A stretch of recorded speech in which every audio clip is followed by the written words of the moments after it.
ಪ್ರೀತಿಯ ವೀಕ್ಷಕರೇ, ನಿಮ್ಮೆಲ್ರಿಗೂ ನಮಸ್ಕಾರ. ನಾನು KJ ಹಳ್ಳಿ ಸುರೇಶ್. ಅಯ್ಯೋ, ನಾವು ಬಡವ್ರ ಕಣಪ್ಪ, ನಮ್ಮ ಹೊಟ್ಟೆ ಮೇಲೆ ಯಾಕೆ ಹೊಡಿತೀರಾ? ಎಲ್ಲ ಬಿಟ್ಟು ನಮ್ಮ ಮೇಲೆ ನಿಮ್ಗೆ ಯಾಕೆ ಕಣ್ಣು? ದೊಡ್ಡ ದೊಡ್ಡವ್ರನ್ನ ಬಿಡ್ತೀರಾ, ನಮ್ಮ ಮೇಲೆ ಟಾರ್ಗೆಟ್ ಮಾಡ್ತೀರಾ.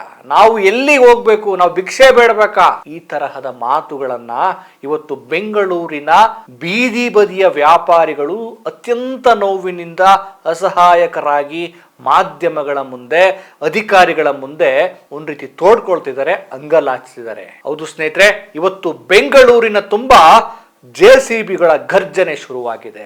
JCBಗಳ ಗರ್ಜನೆಯ ಸಲುವಾಗಿ ಬಡವರ ಬದುಕು, ಬೀದಿ ವ್ಯಾಪಾರಿಗಳ ಬದುಕು ಬೀದಿಗೆ ಬಿದ್ದಿದೆ.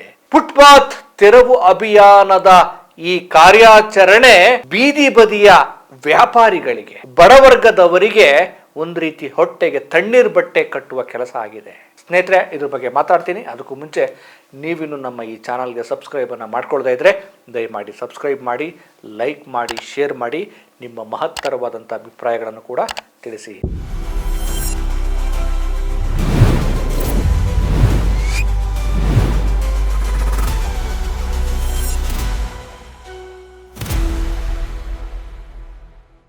ಅಭಿವೃದ್ಧಿ ಮತ್ತು ಬಡವರ್ಗದ ಜನರ ಹಿತ ಎರಡು ಬಹಳ ಇಂಪಾರ್ಟೆಂಟ್. ಈಗ ಏನು ನಗರಾಭಿವೃದ್ಧಿ ಸಚಿವ ಕೃಷ್ಣ ಬೈರೇಗೌಡ ಅವರು ಆದೇಶ ಕೊಟ್ಟಿದ್ದಾರೆ. ಬೆಂಗಳೂರನ್ನ ನಾವು ಸೌಂದರೀಕರಣ ಮಾಡಬೇಕು. ಬೆಂಗಳೂರಿನಲ್ಲಿ ಏನು ಯಾರೆಲ್ಲ ಫುಟ್ಪಾತ್ ಅನ್ನ ಆಕ್ಯುಪೈ ಮಾಡ್ಕೊಂಡಿದ್ದಾರೆ, ಆಕ್ರಮಿಸಿಕೊಂಡಿದ್ದಾರೆ, ಅವ್ರನ್ನೆಲ್ಲ ತೆರವುಗೊಳಿಸಿ ಸಂಚಾರ ಮುಕ್ತ ಅಂದ್ರೆ ಒಂದು ಪಾದಾಚಾರಿಗಳಿಗೆ ಸುಗಮವಾಗಿ ಓಡಾಡೋದಕ್ಕೆ ಅನುಕೂಲ ಮಾಡಿಕೊಡ್ಬೇಕು. ಯಾರೆಲ್ಲ ಅಕ್ರಮವಾಗಿ ಈ ರೀತಿ ಜಾಗಗಳಲ್ಲಿ ಪ್ರವೇಶ ಮಾಡಿದ್ದಾರೆ, ವ್ಯಾಪಾರ ಮಾಡ್ತಿದ್ದಾರೆ, ಅವನ್ನೆಲ್ಲ ತೆರವುಗೊಳಿಸಬೇಕು ಅಂತ ಹೇಳಿ ಆದೇಶವನ್ನು ಕೊಟ್ಟಿದ್ದಾರೆ. ಆ ಆದೇಶದ ಅನ್ವಯ GBA ಅಧಿಕಾರಿಗಳು, ಡಿಪಾರ್ಟ್ಮೆಂಟ್ ಅಧಿಕಾರಿಗಳು ಏನ್ ಬಂದಿದ್ದು JCBಗಳ ಮೇಲೆ ಆ ವಿಡಿಯೋಗಳನ್ನ ತೋರಿಸ್ತೀವಿ ನೋಡಿ. ಏನು ಸಣ್ಣ ಸಣ್ಣ ಅಂಗಡಿಗಳನ್ನ ಏನ್ JCB ಮೂಲಕ ತೆಗೆದು ಅಲ್ಲಿಗೆ ಬಿಸಾಕ್ತಿದ್ದಾರೆ, ಅಧಿಕಾರಿಗಳೆಲ್ಲ ತೆರವುಗೊಳಿಸ್ತಿದ್ದಾರೆ. ಪಾಪ ಹೂ ಮಾರೋ ಒಂದು ಅಜ್ಜಿ, ನೀನ್ ಇಲ್ಲಿ ಹಾಕಬೇಡಮ್ಮ ಹೋಗು ಅಂತ ಹೇಳ್ತಾ ಇದ್ದಾರೆ. ನಾನೇನು ಭಿಕ್ಷೆ ಬೇಡ್ಬೇಕಾ ಸ್ವಾಮಿ? ಇಲ್ಲಿ ಬಿಟ್ಟು ನಾನು ಎಲ್ಲಿ ಹೋಗ್ಲಿ? ನಾ ಏನು ದೊಡ್ಡ ಜಾಗ ಕೇಳ್ತಿದ್ದೀನಿ, ಚಿಕ್ಕ ಜಾಗದಲ್ಲಿ ಒಂದು ಹೂ ಮಾರ್ತಾ ಇದ್ದೀನಿ. ಇನ್ನೊಂದು ಕಡೆ ಒಂದು ಅಜ್ಜಿ ಹೇಳ್ತಾರೆ, ಅಯ್ಯೋ ನನ್ಗೆ ಯಾರೂ ಇಲ್ಲ ಕಣಪ್ಪ, ಮನೆಯಲ್ಲಿ ಇಬ್ರು ಚಿಕ್ಕ ಮಕ್ಕಳಿದ್ದಾರೆ, ಅವ್ರನ್ನ ಓದಿಸ್ಬೇಕು, ನಾನಿಲ್ಲೇನೋ ಹೂವಿನ ವ್ಯಾಪಾರ ಮಾಡ್ತಿದ್ದೀನಿ ಅಂತ ಹೇಳ್ತಿದ್ದಾರೆ. ಅಭಿವೃದ್ಧಿ ಅಂದ್ರೆ ಕೇವಲ ಸೌಂದರ್ಯೀಕರಣ ಮಾಡೋದು, ಪಾದಾಚಾರಿಗಳಿಗೆ ಸುಗಮವಾಗಿ ಓಡಾಡೋದಕ್ಕೆ ವ್ಯವಸ್ಥೆ ಮಾಡೋದು ಅಷ್ಟೇ ಅಲ್ಲ. ಕೃಷ್ಣ ಬೈರೇಗೌಡ ಅವರೇ, ಮುಖ್ಯಮಂತ್ರಿ DK ಶಿವಕುಮಾರ್ ಅವರೇ, ಖಂಡಿತ ನೀವು ಸುಪ್ರೀಂ ಕೋರ್ಟ್ನ ಆದೇಶವನ್ನ ಪಾಲನೆ ಮಾಡೋದಕ್ಕೋಸ್ಕರ ಈ ರೀತಿ ಫುಟ್ಪಾತ್ ತೆರವು ಕಾರ್ಯಾಚರಣೆ ಮಾಡ್ತಾ ಇದ್ದೀರಿ, ಒಳ್ಳೆ ಕೆಲಸನೇ. ಆದ್ರೆ ನೀವು ಕೇವಲ ಒಂದೇ ಮಾರ್ಗದ ಮೂಲಕ ಯೋಚನೆ ಮಾಡಬಾರ್ದು. ಒಂದು ಎರಡು ಆಯಾಮಗಳಿರುತ್ತೆ. ಒಂದು ನಾಣ್ಯದಲ್ಲಿ ಅಭಿವೃದ್ಧಿಯ ಜೊತೆಗೆ ಬಡವರ ಹಿತ, ಬಡವರ ಬದುಕು ಕೂಡ ಇರುತ್ತೆ. ಆಯ್ತಪ್ಪ, ನೀವು ಅಷ್ಟೊಂದು ಸ್ಟ್ರಿಕ್ಟ್ ಆಗಿ ನಾವು ಎಲ್ಲ ತೆರವುಗೊಳಿಸ್ತೀವಿ ಅಂತ ಹೇಳ್ತಿದ್ದೀರಾ. ನೀವು ಗಡುವನ್ನ ಕೊಟ್ಟಿದ್ರಿ, ಜೂನ್ 30 ಒಳಗಡೆ ಎಲ್ಲ ತೆಗೆದುಬಿಡಿ ಅಂತ ಗಡುವು ಮುಗೀತು. ಈಗ ಎಲ್ಲ ಬೆಂಗಳೂರಿನ ಬೇರೆ ಬೇರೆ ಭಾಗಗಳಲ್ಲಿ ನೀವು ಯಲಹಂಕ, ವಿದ್ಯಾರಣ್ಯಪುರ, ಮಾರತಳ್ಳಿ, ಜಯನಗರ, ಚಾಮರಾಜಪೇಟೆ, ಹೆಬ್ಬಾಳ, JP ನಗರ, ಮೆಜೆಸ್ಟಿಕ್, ಹೀಗೆ ಮುಖ್ಯ ರಸ್ತೆಗಳಲ್ಲೆಲ್ಲ ತೆರವು ಕಾರ್ಯಾಚರಣೆ ಮಾಡ್ತಾ ಇದ್ದೀವಿ. ಆನಂತರ ವಾರ್ಡ್ ಹೋಗ್ತೀವಿ ಅಂತ ಹೇಳಿದ್ದಾರೆ ಅಧಿಕಾರಿಗಳು. ಫೈನ್. ಆದ್ರೆ ಬೇರೆ ವಿಚಾರಗಳಲ್ಲೂ ಇಷ್ಟೇ ಆಸಕ್ತಿ ಬೇಕಲ್ವಾ ಮುಖ್ಯಮಂತ್ರಿಗಳೇ, ಸಚಿವರುಗಳೇ, ಅಧಿಕಾರಿಗಳೇ? ಕರ್ನಾಟಕದಲ್ಲಿ ಎಂತೆಂಥ ಲೂಟಿಕೋರರು ಸರ್ಕಾರಿ ಜಮೀನನ್ನ, ಜನಸಾಮಾನ್ಯರಿಗೆ ಸಂಬಂಧಿಸಿದ ಜಮೀನುಗಳನ್ನ, ಸರ್ಕಾರಿ ಭೂಮಿಗಳನ್ನ, ಅನಂತರ ಈ ರಾಜಕಾಲುವೆಗಳನ್ನ, ಪಾರ್ಕ್ಗಳನ್ನ, ಕೆರೆಗಳನ್ನೆಲ್ಲ ಒತ್ತುವರಿ ಮಾಡ್ಕೊಂಡು ನುಂಗುತ್ತಾ ಇದ್ದಾರಲ್ಲ, ಅದ್ರ ಬಗ್ಗೆ ತೆರವು ಮಾಡಲ್ವಾ? ಅದ್ರ ಬಗ್ಗೆ ಮಾತಾಡಲ್ವಾ? ಈ ಕರ್ನಾಟಕದಲ್ಲಿ, ಅದರಲ್ಲೂ ಬೆಂಗಳೂರಲ್ಲಿ ನ್ಯಾಯಾಲಯದ ಆದೇಶ ಇದೆ. ಫ್ಲೆಕ್ಸ್ಗಳು, ಪೋಸ್ಟರ್ಗಳು, ಬ್ಯಾನರ್ಗಳು ಇವನ್ನೆಲ್ಲ ಹಾಕಬಾರ್ದು, ಸಾರ್ವಜನಿಕ ಸ್ಥಳಗಳಲ್ಲಿ ನೀವು ಹಾಕಲೇಬಾರ್ದು ಅಂತೇಳಿ ಆದೇಶ ಇದೆ. ಅವನ್ನೆಲ್ಲ ಕಡ್ಡಾಯವಾಗಿ ನಿರ್ಬಂಧ ಮಾಡಬೇಕು ಅಂತ ಆದೇಶ ಇದೆ. ಹಾಕಿದ್ರು ಕೂಡ ಕೆಲವು ಪ್ರದೇಶದ ಇಂತಿಂಥ ಸ್ಥಳಗಳಲ್ಲಿ ಇಷ್ಟಿಷ್ಟೇ ಒಂದು ಡೈಮೆನ್ಷನ್ ಅಡಿಯಲ್ಲಿ ಹಾಕಬೇಕು ಅಂತ ಇರುತ್ತೆ. ಆದರೆ ನಮ್ಮ ರಾಜಕಾರಣಿಗಳ ಮುಸುಡಿಗಳೆಲ್ಲ ಇಡೀ ಬೆಂಗಳೂರು ತುಂಬೆಲ್ಲ ರಾರಾಜಿಸ್ತಾವಲ್ಲ, ಅದರಿಂದ ಜನಸಾಮಾನ್ಯರಿಗೆ, ಫುಟ್ಪಾತಲ್ಲಿ ಓಡಾಡೋರಿಗೆ, ಆಮೇಲೆ ರಸ್ತೆಗಳಲ್ಲಿ ಓಡಾಡೋರಿಗೆ ಬಹಳ ಕಿರಿಕಿರಿ, ಹಿಂಸೆ ಆಗುತ್ತಲ್ಲ. ಅದನ್ನ ತೆರವುಗೊಳಿಸೋದಕ್ಕೆ ನಿಮಗೆ ಯಾವ ಗರ್ಜನೆ ಬರೋದಿಲ್ಲಲ್ಲ, ಅದನ್ನ ಮಾಡಲ್ಲ. ಯಾಕೆ ಮಾಡಲ್ಲ? ಅದನ್ನ ಮಾಡ್ಬೇಕಲ್ರಿ. ಆಮೇಲೆ ಬೆಂಗಳೂರಿನ ತುಂಬಾ ರಸ್ತೆ ಆ ರಸ್ತೆ ತುಂಬೆಲ್ಲ ಗುಂಡಿಗಳು. ಬ್ರ್ಯಾಂಡ್ ಬೆಂಗಳೂರು ಮಾಡ್ತೀನಿ ಅಂತ ಹೇಳಿ ಹೇಳ್ತಾ ಬಂದ DK ಶಿವಕುಮಾರ್ ಅವರೇ, ನೀವು ಈಗ ಮುಖ್ಯಮಂತ್ರಿ ಆಗಿದ್ದೀರಿ. ಬ್ರ್ಯಾಂಡ್ ಇದು ಬ್ಯಾಡ್ ಬೆಂಗಳೂರು ತುಂಬ ಇಲ್ಲ. ಕೊನೆಗೆ ನ್ಯಾಯಾಲಯವೇ ಹೇಳ್ತು, ಮೊದಲು ಗುಂಡಿ ಮುಚ್ಚರಿ ಅಂತ ಚೀಮಾರಿ ಹಾಕ್ತು. ಎಷ್ಟೋ ಪ್ರಯಾಣಿಕರು ಬೆಂಗಳೂರಿಗರು ಈ ಮಳೆ ಬಂದಾಗ ಈ ಬೇರೆ ಬೇರೆ ಸಂದರ್ಭಗಳಲ್ಲಿ ಗುಂಡಿಗಳಲ್ಲಿ ಬಿದ್ದು ಸಾವನ್ನಪ್ತಿದ್ದಾರೆ. ಆಮೇಲೆ ಒಂದು ಚಿಕ್ಕ ಮಳೆ ಬಂದರೂ ಬೆಂಗಳೂರಲ್ಲಿ ಸರಿಯಾದ ಸುಗಮ ವ್ಯವಸ್ಥೆ ಇಲ್ಲ. ಈ ರಸ್ತೆಗಳನ್ನ ಮುಚ್ಚೋದಿಕ್ಕೆ ಅಷ್ಟೇ ಕ್ಷಿಪ್ರವಾದಂಥ ಕಾರ್ಯಾಚರಣೆ ಮಾಡೋದಕ್ಕೆ ನಿಮಗೆ ಮನಸ್ಸು ಬರಲ್ವಾ?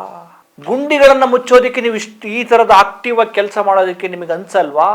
ಬೆಂಗಳೂರಲ್ಲಿ ಹತ್ತತ್ರ 2 ಲಕ್ಷಕ್ಕೂ ಹೆಚ್ಚು ಬೀದಿ ಬದಿಯ ವ್ಯಾಪಾರಿಗಳಿದ್ದಾರೆ.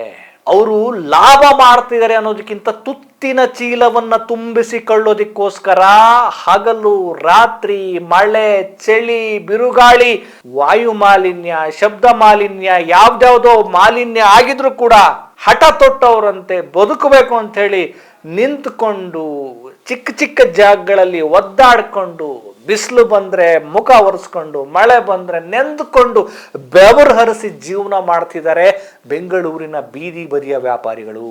ಅಂಥ ವ್ಯಾಪಾರಿಗಳ ಜೊತೆ ಒಂದು ಮಾತುಕತೆ ಮಾಡಿದೆ. ಆ ಬೀದಿ ಬದಿ ವ್ಯಾಪಾರಿಗಳಿಗೆ ಅಂತಾನೆ ಒಂದು ಕಾಯ್ದೆ ಇದೆ.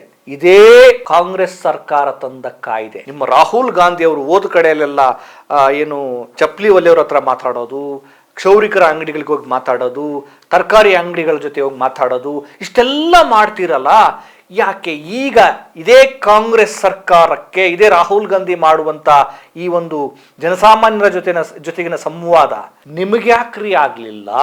ಒಂದು ಮಾತುಕತೆ ಮಾಡಿ, ಒಂದು ಸಂಘದ ಜೊತೆ ಮಾತುಕತೆ ಮಾಡಿ ಅವ್ನು ಕರೆಸ್ಕೊಳ್ಳಿ. ನಿಮಗೆ ಆಯ್ತು ಇಷ್ಟೊಂದೆಲ್ಲ ಕಷ್ಟಪಟ್ಟು ವ್ಯಾಪಾರ ಮಾಡುವ ಬದುಕಬೇಕು ಲಾಭ ನಂತರದ್ದು ಜೀವನ ಮಾಡಬೇಕು ಅಂತ ಕಷ್ಟಪಡ್ತಿದಾರಲ್ಲ, ನೀವು ಇಲ್ಲಿ ಇವ್ರನ್ನ ಎತ್ತಂಗಡಿ ಮಾಡಿಸೋದಾದ್ರೆ ಪರ್ಯಾಯ ವ್ಯವಸ್ಥೆ ಏನ್ ಮಾಡ್ತಾ ಇದ್ದೀರಿ? ಇವತ್ತೇನೋ ನೀವು ಎತ್ಸಿದ್ರಿ, ಅಲ್ಲಿ ಯಾರೋ ಬಾಳೆ ಎಲೆ ಮಾರ್ತಾ ಇದ್ದ ಅವ್ನು ಎತ್ಸಿದ್ರಿ, ಅಲ್ಲಿ ಯಾರೋ ಟೀ ಮಾರ್ತಾ ಇದ್ದ ಅವ್ನು ಎತ್ಸಿದ್ರಿ. ಅವನು ನಾಳೆ ಬದುಕು ನಡೆಸಬೇಕು. ಅವನ್ ಮಗಳದು ಶಾಲೆ ಫೀಸ್ ಕಟ್ಟಬೇಕು, ಅವನ್ ಮನೆ ಬಾಡಿಗೆ ಕಟ್ಟಬೇಕು, ಅವನ್ ಮನೆಗೆ ದಿನಸಿ ತಗೊಂಡೋಗಿ ಕೊಡಬೇಕು. ನೀವು ಕೊಡ್ತೀರಾ? ಫೈನ್, ನಿಮ್ದು ರೂಲ್ಸ್ ಇದೆ, ಸುಪ್ರೀಂ ಕೋರ್ಟ್ ಆದೇಶ ಇದೆ, ನಾವು ನಿಯಮಗಳನ್ನ ಪಾಲನೆ ಮಾಡ್ತೀವಿ. ಮಾನವೀಯತೆನೂ ಬೇಕಲ್ಲ. ಈಗ ಅವನ್ ಬದುಕೇನು, ಅವನ ಕುಟುಂಬದ ಕತೆ ಏನು? ಸರ್ಕಾರ ಅಂದ್ರೆ ಬರೀ ನಿಯಮಗಳನ್ನ ಪಾಲನೆ ಮಾಡೋದಲ್ಲ, ಅದಕ್ಕೊಂದು ತಾಯ್ತನ ಇರಬೇಕು, ಒಂದು ಹೃದಯವಂತಿಕೆ ಇರಬೇಕು, ಒಂದು ಮಾನವೀಯತೆ ಇರಬೇಕು. ಈಗ ನೀವ್ ಹೇಳ್ತೀರಿ ರಸ್ತೆ ಬದಿಗಳಲ್ಲಿ ವ್ಯಾಪಾರ ಮಾಡಬೇಡಿ ಅಂತ. ಈ ವಾಣಿಜ್ಯ ಮಳಿಗೆಗಳನ್ನ ತೆಗೆದುಕೊಂಡು ಅವರು ಅಲ್ಲಿ ಆ ಬಾಡಿಗೆ ಕಟ್ಟಿ ಅದ್ರ ಲಾಭ ತೆಗೆದು ಅವ್ರ ಜೀವನ ಮಾಡಕ್ಕಾಗತ್ತಾ? ಒಂದೊಂದು ಚಿಕ್ಕ ಮಳಿಗೆನೆ 10-15 ಸಾವಿರ ಬಾಡಿಗೆ ಇದೆ ಬೆಂಗಳೂರಲ್ಲಿ. ಇಂಥ ಸಂದರ್ಭದಲ್ಲಿ ಈ ಸಣ್ಣ ವ್ಯಾಪಾರಿಗಳು ಅವ್ರು ತಿಂಗಳು ದುಡಿದ್ರು 10,000 ಆಗೋದಿಲ್ಲ, ಅಷ್ಟು ಕಷ್ಟ ಇದೆ. ಅವ್ರು ಬಾಡಿಗೆ ಕೊಟ್ಟು ಜೀವನ ಮಾಡಕ್ಕಾಗತ್ತಾ? ಆಮೇಲೆ ನಿಮ್ದು ಈ ಬೀದಿ ಬರಿ ವ್ಯಾಪಾರಿಗಳ ಒಂದು ಕಾಯ್ದೆಯಲ್ಲಿ ನೀವು ಸಮೀಕ್ಷೆಯನ್ನ ಪೂರ್ಣಗೊಳಿಸದೆ ಅವ್ರನ್ನ ತೆರವು ಮಾಡೋಂಗಿಲ್ಲ ಅಂತ ಒಂದು ಆದೇಶ ಇದೆ ಕಲಂ ಅಡಿಯಲ್ಲಿ. ಯಾಕೆ ಮಾಡಿದ್ರಿ? ಹೆಂಗ್ ಮಾಡಿದ್ರಿ ನೀವು? ಕರ್ನಾಟಕದಲ್ಲಿ ಕೆರೆ ನುಂಗಿದ ಕಳ್ಳರು ತುಂಬಾ ಜನ ಇದ್ದಾರೆ. ಕರ್ನಾಟಕದಲ್ಲಿ ಪಾದಾಚಾರಿಗಳನ್ನು ನುಂಗಿದ ಕಳ್ಳರು ಬಹಳ ಜನ ಇದ್ದಾರೆ. ಸರ್ಕಾರಿ ಜಮೀನುಗಳನ್ನು ನುಂಗಿದ ಕಳ್ಳರು ಬಹಳ ಜನ ಇದ್ದಾರೆ. ಅವರೆಲ್ಲ ಆರಾಮ ಓಡಾಡ್ಕೊಂಡು ಲಕ್ಸುರಿಯಾಗಿ ವೈಭವದ ಜೀವನ ನಡೆಸ್ತಾ ಇದ್ದಾರೆ. ಇಲ್ಲಿ ಇವರು ಬೆವರು ಹರಿಸ್ತಿದಾರ್ರಿ, ಬೆವರು ಹರಿಸಿ ಬದುಕ್ತಾ ಇದ್ದಾರೆ. ಅವ್ರ ಮೇಲೆ ನಿಮ್ಮ ಸಿಂಹ ಗರ್ಜನೆ, JCB ಗರ್ಜನೆ, ಅವ್ರನ್ನೇನು ತಗಿ. ಈ ಪ್ರಭುತ್ವಗಳ ದರ್ಪ ಸಾಮಾನ್ಯರ ಮೇಲೆ ನಿಮಗೆ ಧೈರ್ಯ ತಾಕತ್ತು. ಕರ್ನಾಟಕದಲ್ಲಿ ಎಷ್ಟೋ ಕೋಟಿ ಲೂಟಿ ಹೊಡೆದಿದ್ದಾರೆ ಭ್ರಷ್ಟಾಚಾರಿಗಳು. ಭೂಮಿಯನ್ನ, ಜನರಿಗೆ ಸಿಗಬೇಕಾದ ಭೂಮಿಯನ್ನ, ಹಣವನ್ನ ಅವನ್ನೆಲ್ಲ ಹೊರಗಡೆ ತೆಗೆದು ಕೊಡಿ. ಆಯ್ತಪ್ಪ, ನೀವು ಎತ್ತಂಗಡಿ ಮಾಡಿಸಿದ್ಮೇಲೆ ಅವ್ರಿಗೊಂದು ಪರ್ಯಾಯವಾದಂತ ವೇದಿಕೆಗಳನ್ನ ನಿರ್ಮಾಣ ಮಾಡಿ. ನೀವು ಬಿಡದಿಗೆ ಹೋಗ್ತಿರಲ್ಲ, ನಾವೇನೋ ಟೌನ್ಶಿಪ್ ಮಾಡ್ತೀವಿ ಅಂತ, ಬಿಡಿ. ಇಂತಹ ಬೀದಿ ಬದಿ ವ್ಯಾಪಾರಿಗಳಿಗೆ ಅವರು ವ್ಯಾಪಾರ ಮಾಡೋದಕ್ಕೆ ಅಂತಾನೆ ಒಂದು ಸ್ಥಳವನ್ನ ನಿಗದಿಪಡಿಸಿ. ಫುಟ್ಪಾತ್ ವ್ಯಾಪಾರಿಗಳು ಬೀದಿ ಬದಿಯ ವ್ಯಾಪಾರಿಗಳಿಂದ ಫುಟ್ಪಾತ್ ರೋಡ್ಗಳಿಗೆ ಇರೋ ಸಮಸ್ಯೆ ಆಗುತ್ತ. ನೀವು ದೊಡ್ಡ ಫ್ಲೆಕ್ಸ್ ಬ್ಯಾನರ್ಗಳಾಗ್ತಿರಲ್ಲ, ಜನ ಸಂಚಾರ ಮಾಡೋದಕ್ಕೆ ಕಷ್ಟ ಆಗುತ್ತೆ ಗೊತ್ತಾ? ಈ ಮಿಡ್ಲ್ ಕ್ಲಾಸ್ ಫ್ಯಾಮಿಲಿಗಳಿಗೆ, ಸಣ್ಣ ಬಡವರ್ಗದವರಿಗೆ ಈ ಬೀದಿ ಬದಿಯ ವ್ಯಾಪಾರಿಗಳ ಜೊತೆ ಒಂದು ಒಳ್ಳೆಯ ಬಾಂಧವ್ಯವಿದೆ. ಕಡಿಮೆ ರೇಟಿಗೆ ತರಕಾರಿ, ಹಣ್ಣು, ಸೊಪ್ಪು, ಹಾಲು ಎಲ್ಲ ಸಿಗುತ್ತೆ. ಈ ದೊಡ್ಡ ಮಾಲ್ಗಳಿಗೆ ಹೋಗಿ ಕೊಂಡ್ಕೊಳ್ಳೋದಿಕ್ಕೆ ಅವ್ರ ಹತ್ರ ಅಷ್ಟೊಂದು ದುಡ್ಡಿರಲ್ಲ. ಜನಸ್ನೇಹಿಯಾಗಿ, ಮಧ್ಯಮ ವರ್ಗದ ಬಡವರ ಸ್ನೇಹಿಯಾಗಿ ಬೀದಿ ಬದಿ ವ್ಯಾಪಾರಿಗಳು ಒಂದು ಒಳ್ಳೆ ಒಂದೊಳ್ಳೆ ಬಾಂಧವ್ಯದ ಮೂಲಕ ವ್ಯಾಪಾರ ಮಾಡ್ತಾರೆ. ನಾನು ಫುಟ್ಪಾತಲ್ಲಿ ವ್ಯಾಪಾರ ಮಾಡೋದಕ್ಕೆ ಅವಕಾಶ ಮಾಡಿಕೊಡ್ಬೇಕು ಅಂತ ಹೇಳ್ತಿಲ್ಲ. ಫುಟ್ಪಾತಲ್ಲಿ ಅಷ್ಟೊಂದು ಪ್ರಮಾಣದಲ್ಲಿ ಜನಸಾಮಾನ್ಯರಿಗೆ ತೊಂದರೆ ಆಗುತ್ತೆ ಅಂತ ಅನ್ನೋದೇ ಆದ್ರೆ ಈ ಕರ್ನಾಟಕದ ಬೆಂಗಳೂರಿಗರಿಗೆ, ಕರ್ನಾಟಕದ ಜನರಿಗೆ ಅವ್ರಿಗೆ ಸಿಗಬೇಕಾದ ಭೂಮಿ ಸಿಗ್ತಾ ಇಲ್ಲ, ನುಂಗಿದಿರಲ್ಲ, ಅದನ್ನ ನನ್ಗೆ ವಾಪಸ್ ಕೊಡಿಸಿ. ಕರ್ನಾಟಕ ಜನರಿಗೆ ಹಂಚಬೇಕಾಗಿದ್ದ ದುಡ್ಡನ್ನ ಭ್ರಷ್ಟಾಚಾರಿಗಳು ನುಂಗುತ್ತಾ ಇದಾರಲ್ಲ, ಭ್ರಷ್ಟಾಚಾರ ತಾಂಡವಾಡ್ತಾ ಇದೆಯಲ್ಲ, ಅದನ್ನ ತಡೆಗಟ್ಟಿ. ಅದಾಗಲ್ವಲ್ಲ. ನಿಮಗೆ ಬೀದಿ ಬದಿಯ ವ್ಯಾಪಾರಿಗಳು ಮಾತ್ರ ಕಾಣ್ತಾರೆ, ಆದ್ರೆ ಒಬ್ಬ ಜನಸಾಮಾನ್ಯ ಒಂದು ಸರ್ಕಾರಿ ಕಚೇರಿಗೆ ಹೋಗಿ ಒಂದು ಸಣ್ಣ ಕೆಲಸ ಮಾಡಿಕೊಳ್ಳೋದಕ್ಕೂ 10,000 20,000 ಕೇಳ್ತಿರಲ್ಲ, ಅದನ್ನ JCB ತಂದು ತಡೆಗಟ್ಟಕ್ಕೆ ನಿಮ್ ಕೈಲಿ ಯೋಗ್ಯತೆ ಇಲ್ವಾ, ಸಾಮರ್ಥ್ಯ ಇಲ್ವಾ? ಯಾಕೆ ಬೇಜಾರಾಗುತ್ತೆ ಅಂದ್ರೆ ನಿಜ, ನಿಯಮಗಳು, ನಿಮಗೆ ನಿಯಮಗಳು ಅವರಿಗೆ ಬದುಕಿನ ಗೋಳು. ನಿಮ್ಮ ನಿಯಮಗಳು ಅವರ ಹೊಟ್ಟೆಪಾಡಿನ ಗೋಳು ಕಣ್ರಿ. ಅದು ನಾನು ಹೇಳೋದು, ಮಾಡಿ, ನೀವು ನಿಯಮಗಳು ಮಾಡ್ತಿರೋ ಮಾಡಿ, ಅವ್ರ ಜೊತೆ ಒಂದು ಒಳ್ಳೆ ಮಾತುಕತೆ ಮಾಡಿಸಿ, ಅವ್ರ ಕಷ್ಟಗಳನ್ನ ಅರ್ಥ ಮಾಡ್ಕೊಳ್ಳಿ, ಅವ್ರದ್ದು ಕುಟುಂಬದ ಕಥೆ ಏನು ಕೇಳಿ, ಅವ್ರಿಗೊಂದು ಪ್ರತ್ಯೇಕವಾದ ವ್ಯವಸ್ಥೆ ಮಾಡ್ಕೊಡಿ, ಅವರಿಗೆ ಸಾಲ ಕೊಡಿಸಿ, ಅವ್ರಿಗೊಂದು ನಿಮ್ಮ ನಿಯಮದಂತೆ ವ್ಯಾಪಾರ ಮಾಡೋದಕ್ಕೆ ಒಂದು ಚಿಕ್ಕದಾದ ಮಳಿಗೆಗಳನ್ನ, ಅವ್ರಿಗೆ ಅಗತ್ಯವಾದ ಮಳಿಗೆಗಳನ್ನ ಸರ್ಕಾರದಿಂದಲೇ ಕಟ್ಟಿಸಿ ಕೊಡಿ. ಯಾಕೆ ನಮ್ಮ ದುಡ್ಡಲ್ವಾ, ಸರ್ಕಾರದಲ್ಲಿ ಆಡಳಿತ ನಡೆಸರೆ ಅವ್ರ ಅಪ್ಪನ ದುಡ್ಡು ತಂದು ಆಡಳಿತ ನಡೆಸಲ್ಲ, ನಮ್ಮ ದುಡ್ಡಿದು, ನಮ್ಮ ದುಡ್ಡನ್ನ ನಮಗೆ ಕೊಡಿ. ಇವರ ದರ್ಪ, ಇವರ ದೌರ್ಜನ್ಯ, ಇವರ ಅಟ್ಟಹಾಸಗಳೆಲ್ಲ ಜನಸಾಮಾನ್ಯರ ಮೇಲೆ, ಬಡವರ ಹೊಟ್ಟೆಯ ಮೇಲೆ. ಮನುಷ್ಯರಾಗಬೇಕು. ಇನ್ನಾದರೂ DK ಶಿವಕುಮಾರ್ ಅವರೇ, ಕೃಷ್ಣ ಬೈರೇಗೌಡ ಅವರೇ, ಅವ್ರ ಜೊತೆ ಮಾತಾಡಿ, ಅವ್ರಿಗೊಂದು ಅವಕಾಶ ಕೊಡಿ, ಅವ್ರಿಗೆ ಬೇರೆ ಪರ್ಯಾಯ ವ್ಯವಸ್ಥೆ ಮಾಡಿಕೊಡಿ. ಅದರ ಜೊತೆ ಇಷ್ಟೇ ಕಟ್ಟುನಿಟ್ಟಾದ ನಿಯಮಗಳನ್ನ ಭ್ರಷ್ಟಾಚಾರಿಗಳ ವಿರುದ್ಧವೂ ಮತ್ತೆ ಲೂಟಿಕೋರರ ವಿರುದ್ಧವೂ ಮತ್ತೆ ನಿಮ್ಮ ಸರ್ಕಾರದಲ್ಲಿರುವಂತಹ ಭ್ರಷ್ಟರ ವಿರುದ್ಧವೂ ಮಾಡಿ ಜನಸಾಮಾನ್ಯರಿಗೆ ಭೂಮಿಯನ್ನ, ಜನಸಾಮಾನ್ಯರಿಗೆ ದುಡ್ಡನ್ನ, ಜನಸಾಮಾನ್ಯರಿಗೆ ಸಿಗಬೇಕಾದ ಸವಲತ್ತುಗಳನ್ನ ಕೊಡಿಸಿ. ಅವ್ರೇನ್ ಬಂದು ವ್ಯಾಪಾರ ಮಾಡೋಕೆ ಅವ್ರಿಗೇನು ತಲೆ ಕೆಟ್ಟಿಲ್ಲ, ಹೊಟ್ಟೆಪಾಡಿಗೆ ಬಂದಿದ್ದಾರೆ. ಅವರು ನಿಮ್ಮಾಗೆ ಆರಾಮಾಗಿ ಲಕ್ಸುರಿಯಾಗಿ ಕಾರಲ್ಲಿ, ಹೆಲಿಕಾಪ್ಟರಲ್ಲಿ ಅವರು ಖುಷಿಯಾಗಿರ್ಬೇಕು ಅಂತ ಕನಸು ಕಾಣ್ತಾ ಇದ್ದಾರೆ. ಆದರೆ ನಿಮ್ಮ ಈ ಕೆಟ್ಟ ವ್ಯವಸ್ಥೆ ಅವ್ರಿಗೆ ಸಿಗಬೇಕಾದ ಸವಲತ್ತುಗಳನ್ನೆಲ್ಲ ಕಬಳಿಸಿ ಆಗಿದೆ, ಸಿಗಬೇಕಾದ ಭೂಮಿಯೂ ಇಲ್ಲ.